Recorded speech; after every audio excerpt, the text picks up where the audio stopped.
Israel declared war on Hamas on October 7th, retaliating against violent actions committed by the Sunni Islamic political and military organization.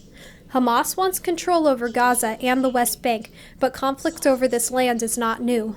So in some ways, the conflict is very complicated and very multifaceted and has a lot of causes, but in some ways it's actually pretty simple.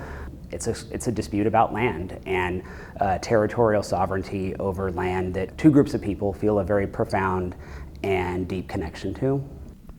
And while this conflict in the Middle East is dominating current events, teachers have to be careful when they discuss such things in class.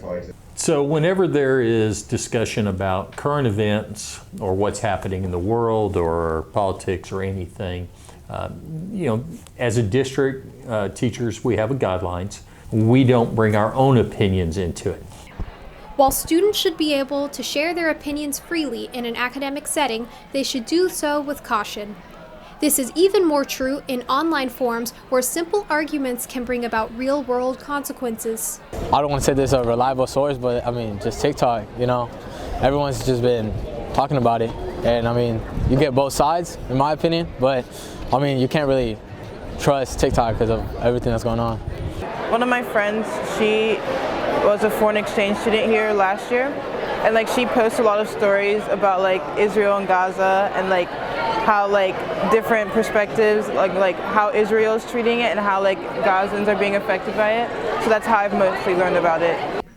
In October, students at Harvard University found themselves dealing with consequences after signing an anti-Israel statement that was published on social media. Students faced rebuke and condemnation from university officials after the statement became public.